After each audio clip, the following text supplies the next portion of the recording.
Onde existe essa placa A8, se o condutor quiser seguir em frente, o que ele deve lembrar? Essa placa aqui, ó, não tem como ele seguir em frente. Ó. Se ele quiser seguir em frente, não tem como. Essa placa está te avisando que aqui, ó, você está vindo numa rua aqui e aqui, ó, não tem. Acabou. Para cá não tem rua mais. Ele vai ter que ou virar para a direita ou virar para a esquerda. Que o trecho é de ultrapassagem livre, tem nada a ver com ultrapassagem. Que o cruzamento é preferencial para ele, tem nada a ver com preferência. Que pode continuar reto se for de madrugada. Não tem nem como ele seguir de reto. Que a via termina, ok. E que ele deve obrigatoriamente virar. Essa é a resposta. Letra C. Ou letra D de dado. Por que a hierarquia entre sinais é importante? Hierarquia é uma palavra que não é tão comum, tem gente que tem dificuldade de entender o que é isso. Hierarquia significa quem manda mais. Fechou? Quem manda mais. Isso é hierarquia. Por que é importante existir hierarquia dentro dos sinais de trânsito? Porque às vezes você vai ver um semáforo lá que está com o vermelho, com a cor vermelha ligada, que é para você parar, mas debaixo desse semáforo tem um agente de trânsito sinalizando para você passar. E aí, quem que se respeita? O sinal é emitido pelo agente ou o semáforo? O agente, porque o agente está no topo, ele é o que manda mais. O sinal emitido por ele, seja com a mão ou com o apito, vale mais do que qualquer outra sinalização, inclusive mais do que o semáforo. Tá? Então, por isso que tem que ter essa hierarquia. Para permitir que cada município escolha as suas regras? Não, não pode. Não pode. Não existe regulamentação municipal de trânsito. O Código de Trânsito ele é nacional. Código de Trânsito brasileiro. Vai para o Brasil inteiro. Não é cada município tem a sua, não. Para definir qual sinal seguir quando há conflito entre mensagens, conflito quer dizer um está dizendo uma coisa e o outro está dizendo outra. Exatamente foi o que eu exemplifiquei aqui. Ó. O semáforo está dizendo para parar, o agente está mandando passar, e aí? No conflito, quem que eu vou seguir? Aquele que manda mais. Por isso que tem o lance da hierarquia. Letra B de bola. Para dar prioridade às placas sobre os agentes, acabei de falar que os agentes é quem está no topo, é quem manda mais. Então, placa não manda sobre os agentes, não. Está errado isso aqui. Para tornar a sinalização mais complexa, complexa significa complicada. O objetivo seria esse? Deixar a sinalização mais complicada? Não, não é esse o objetivo. Então tá fora também, confirmando, letra B de bola. E aí, tá gostando da aula? Eu sou o professor Ronaldo Cardoso e tenho o caminho das pedras para você chegar à sua aprovação da forma mais suave possível. Se você fizer exatamente o que eu te pedi, eu garanto que você passa. Clique aqui no primeiro link da descrição e vem ser aprovado com a gente. Se o motorista encontra faixa de pedestres em série, o que é em série? Na sequência. Tem faixa de pedestre aqui, aí parou. Dali alguns metros tem mais uma faixa de pedestre, parou de novo. Dali outra faixa de pedestre, parou de novo. O que isso indica? Zona com travessia frequente. Travessia, ok, lugar de atravessar. Frequente. Frequente é que acontece muito. Frequente é com frequência. Acontece muito. Exigindo atenção constante. Constante quer dizer o tempo todo. Essa aqui, obviamente, vai ser a resposta. Né? Local de estacionamento? Não. Cruzamento preferencial? Não. Área de carga e descarga? Não. Não fazem sentido. A única que faz sentido aqui é a letra A. Diego vê a placa marrom com o símbolo museu. Essa placa aqui, ó. Que informação ele recebe? Que tem um museu, não é? Velocidade reduzida? Não.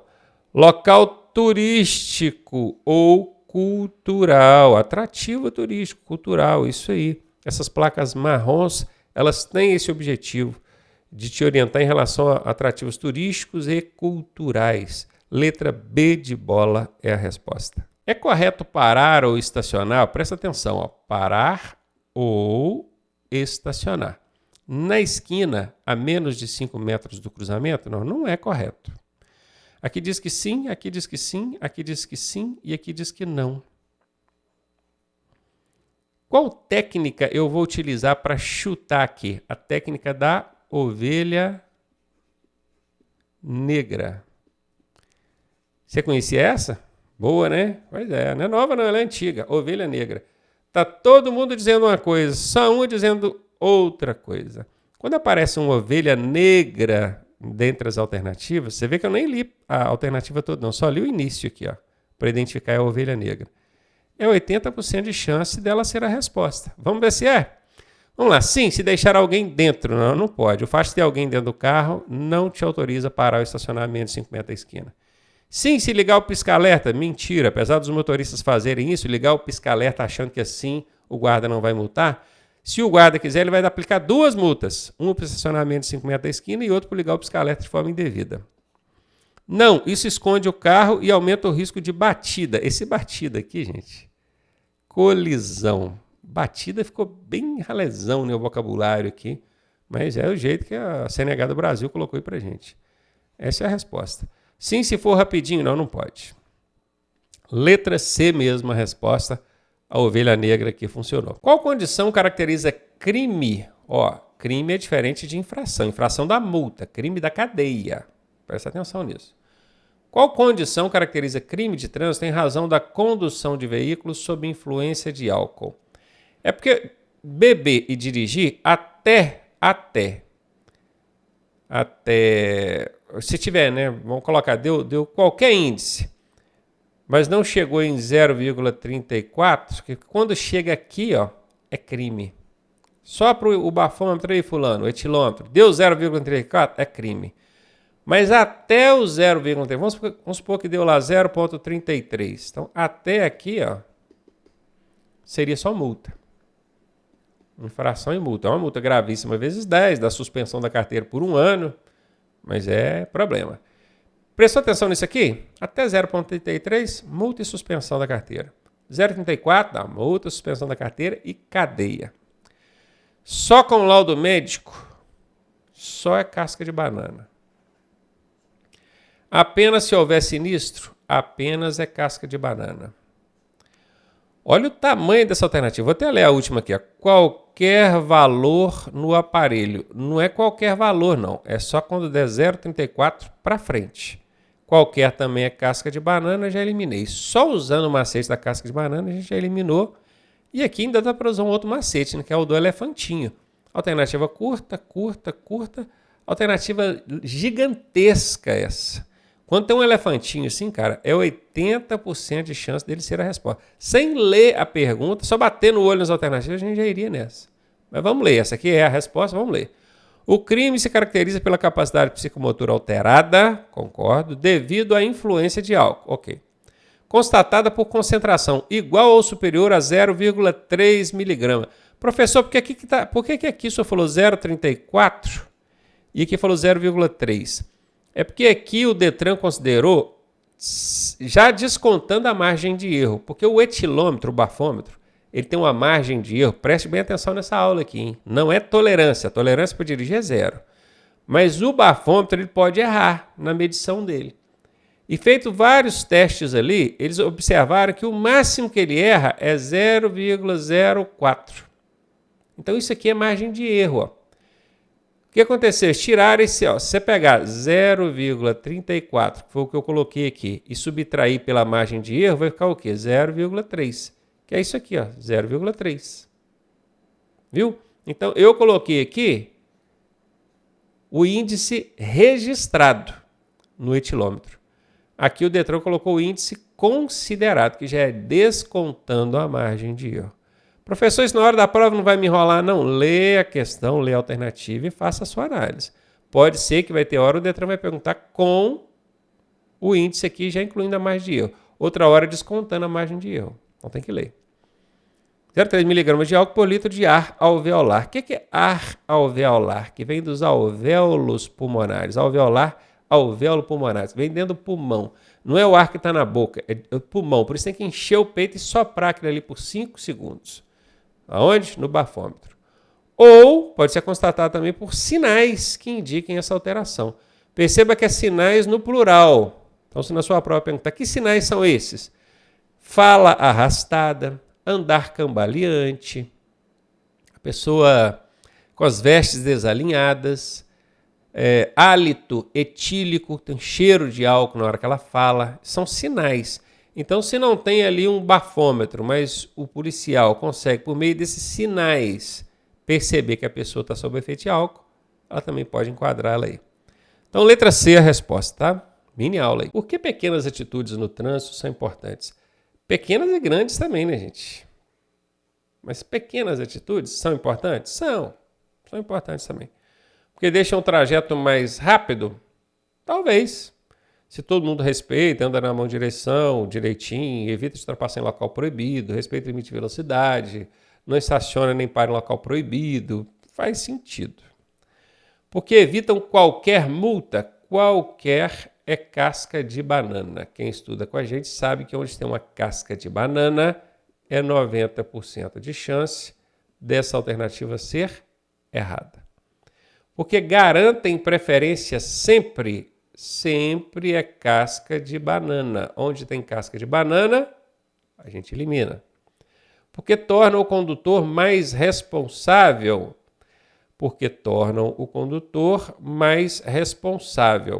Pequenas atitudes, condutor mais responsável. Faz sentido? Faz.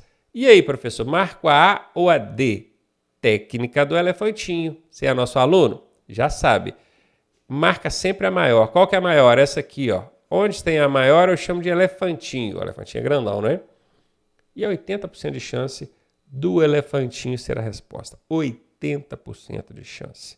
Nesse caso, mais uma vez, o elefantinho funcionou. A resposta é letra D. Por que respeitar os prazos é importante? Que prazos? A questão não falou. Que prazo? Prazo de quê? A gente vai ter que ler as alternativas para entender prazo de quê, né? Porque aumenta pontos. Que pontos? Aonde? Está falando de quê? Não faz muito sentido isso aqui, não. Para não perder o direito de defesa. Defesa de quê? Para ganhar descontos automáticos. Já entendi. Pelas alternativas, a pergunta aqui está querendo dizer do prazo do processo administrativo de trânsito, que é aquele que vai gerar penalidades para você, multa e coisa do tipo. Então, quem elaborou essa pergunta já sabia o que ele estava querendo perguntar, mas ele esqueceu que quem está lendo, se não tiver expresso aqui, a pessoa não vai adivinhar, né? Então, a gente tem que analisar as alternativas para descobrir o que a pessoa que estava pensando, quem perguntou, olha só. Muito mal elaborada essa questão, tá? Porque aumenta pontos, porque respeitar os prazos aumenta... Se eu respeitar ou desrespeitar os prazos do processo administrativo, não vai aumentar nem diminuir meus pontos. Os pontos já vão acontecer conforme a infração que você cometeu. Leve 3 pontos, média 4, grave 5, gravíssima 7. Não é isso que a gente aprendeu? Então isso aqui não faz sentido. Para não perder o direito de defesa? Sim, porque você tem prazos ali, ó, você tem até a data tal para se defender. Então isso aqui faz sentido. Para ganhar descontos automáticos... Respeitar os prazos é importante para ganhar descontos automáticos. Olha, existem descontos sim. Quando a pessoa paga, por exemplo, a multa até a data do vencimento, veja, tem um prazo até a data do vencimento, ela tem um desconto, 80%. Esse desconto é automático? É automático. Se a pessoa pagar até o vencimento, 80% de desconto. Então isso aqui serve como resposta. Vamos deixar essas duas abertas por enquanto. Para evitar a apreensão do veículo? Não, é questão de prazo aqui, até porque a apreensão de veículo nem existe mais. O que existe hoje é a remoção. Parece a mesma coisa, mas não é, tá? Então isso aqui não existe. Caiu a apreensão, já sabe que está errado. Ficamos aqui entre B e C. E aí, olha, para não perder o direito de defesa, beleza. Para ganhar descontos automáticos. As duas coisas são importantes, na minha opinião. E aí, o que o Detran quer que você marque? Nesse caso aqui, ele quer que você marque letra B. Apesar de que, no meu entendimento, tanto a B quanto a C são importantes. Quando uma infração de trânsito, como dirigir alcoolizado, se torna também um crime de trânsito. Hein? Olha, dirigir alcoolizado é um exemplo que foi dado aqui na questão. Pode ser apenas uma infração administrativa, que vai resultar em multa, mas pode ser crime, a depender da quantidade de álcool que a pessoa tiver consumido. Então vai soprar ali o etilômetro, o bafômetro, e se passar de um índice ali muito alto, aí já é crime, não é só multa não, tá? Bora lá. Sempre que o motorista é parado em uma blitz, quem estuda com a gente sabe que sempre é casca de banana, é CB, casca de banana. E onde tem casca de banana é 90% de chance dessa alternativa ser errada. Você é nosso aluno, você sabe disso, né? Professor, que lance é esse de casca de banana? São palavras, são 20 palavras que eu descobri que sempre que essas palavras aparecem, sempre, é 90% de chance da alternativa ser errada. Que palavras são essas, professor? Segredo, só para os nossos alunos, tá? Quando o comportamento é tão grave que ultrapassa a esfera administrativa. Foi exatamente o que eu expliquei antes de começar a ler. Ó. É tão grave que passou da esfera administrativa. Administrativa, gente, é meio que um lado, judicial é outro. Administrativo gera multa, judicial, crime. Então passou da área administrativa, já não é mais com o órgão de trânsito, agora é com a polícia, é com a justiça. Como atingir um certo limite no bafômetro, que foi exatamente o que eu falei, né? Então vamos lá. Só para você entender, porque certamente você pode estar curioso nisso aqui, soprou o bafômetro. Ele tem uma margem de erro, não é tolerância, não, é margem de erro, porque o equipamento ele não é 100% confiável. Ele é quase 100%, mas 100% ele não é. Então, qual que é a margem de erro do equipamento? É 0,04. Até isso aqui que der, não vai dar multa, não vai dar nada. Se der maior do que isso, vamos supor 0,05, é infração de trânsito administrativa, da multa.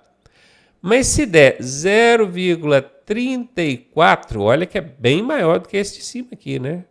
Aí já é crime. Entendeu como é que funciona? Só para aí, deu 0,04, 0,03, 0,02. Não é nada, isso está dentro da margem de erro do equipamento, pode seguir sua viagem. Ou então soprou lá, deu 0,05. Ih, aí complicou. 0,06, 0,7, 0,8, tudo vai complicar. Multa pesada, gravíssima, vezes 10, a suspensão do direito de dirigir por 1 ano. Agora, se soprar e der isso aqui, 0,34, é crime. Vai para a delegacia e vai responder na justiça depois pelo crime praticado. Então a resposta aí é B de bola, vamos ver. Isso aí, confirmada a resposta. Em via comum, por qual lado da pista o veículo deve trafegar? Não ficou muito claro para mim o que é esse via comum. Mas vamos lá, vamos ver as alternativas para ver se esclarece. Pelo lado direito da via. Por qual lado da pista o veículo deve trafegar? Pelo lado direito. Sim. Acho que a primeira regra que tem dentro do conceito de norma de circulação no Código de Trânsito é que o trânsito brasileiro far-se-á pelo lado direito da via. Mão do lado direito, contramão do lado esquerdo. Então isso aqui faz sentido. Salvo sinalização dizendo o contrário, a famosa mão inglesa, isso aqui pode acontecer sim. E esse salvo quer dizer, a não ser, tá? Esse salvo quer dizer isso, pode até anotar isso se você quiser, a não ser que tiver sinalização dizendo o contrário. Mas de um modo geral, a regra geral diz que isso aqui está certo. Pelo meio da pista para ver melhor. Então quer dizer que eu dirigir, manter o meu veículo no meio da pista é melhor. Imagina, nós temos aqui mão e contramão. Eu vou ficar com o meu veículo aqui, no meio da pista. Não dá, né? Então isso aqui está fora. De qualquer jeito, qualquer é casca de banana. Quem estuda com a gente conhece as 20 cascas de banana. São palavras que quando aparecem na alternativa, é 90% de chance dessa alternativa ser errada. Quer saber quais são essas 20 palavras que eu classifico como cascas de banana, que eles colocam ali só para você escorregar e cair? Vem estudar com a gente. Pelo lado esquerdo, pois é mais rápido. O lado esquerdo é contramão, né? Aí não dá. Vamos de A. Tá aí, resposta confirmada.